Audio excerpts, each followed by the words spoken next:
BJ, how'd that feel tonight? It felt good. It felt real amazing just to get the triple-double and get the win as well. Career highs in all three categories. Which one is most gratifying to you? Honestly, to be honest, the steals for sure.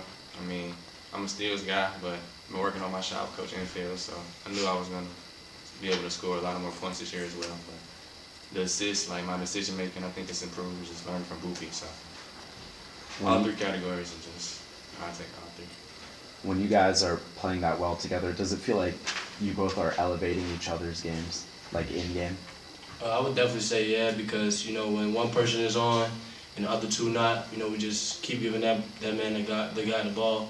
Just building confidence in each other each and every night, and you just know that if not one of us or any one of us are stepping up, somebody else is gonna step up for sure. And BJ had that type of night tonight.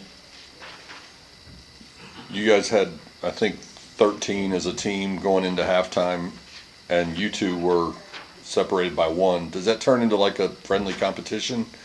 Trying to outdo each other on steals or any other statistical category? I didn't even know I had that many steals, but I know BJ had 8, so I was trying to tell him to get that 10 to get that triple-double. So I'm happy he got that. You sometimes hear players talk about how in warm-up or in practice during the week they can sort of feel like something big is coming. Do you ever have that feeling as a defensive performance? Honestly, we were in film. Maybe it was yesterday actually, and Coach was just making a little funny joke about Finley. I think his name 13 or the guy from Butler. He made a little joke about it, so that definitely turned my defensive intensity up because that was my assignment last game. So I would say that. You go into the locker room up 20. What kind of adjustments do you talk about? What's the conversation like at halftime?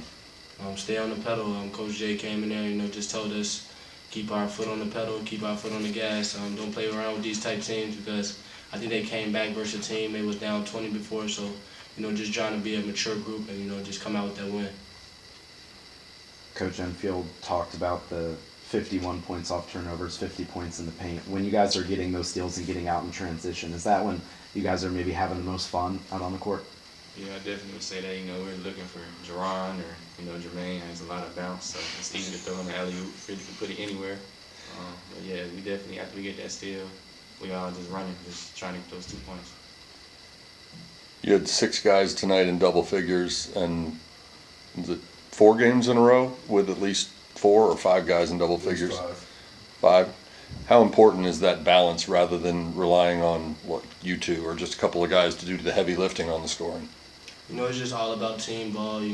As a point guard, me, BJ, Jerron, it's our job, just to make others comfortable and, just make the whole team feel good about, what they're doing on the court. The hard work always pays off and shows. What have you guys seen from Jermaine O'Neal Jr. With his maturity level just kind of coming in here? It just seems like he's a really confident guy. I would say he's just definitely very competitive. He doesn't let us push him over with the older guys, so we'll talk trash to him a lot in practice and try to bully him a little bit, but he holds his ground, and this is something he really works for and really wants to do in the future, so he's definitely going to improve every game. Does he talk back?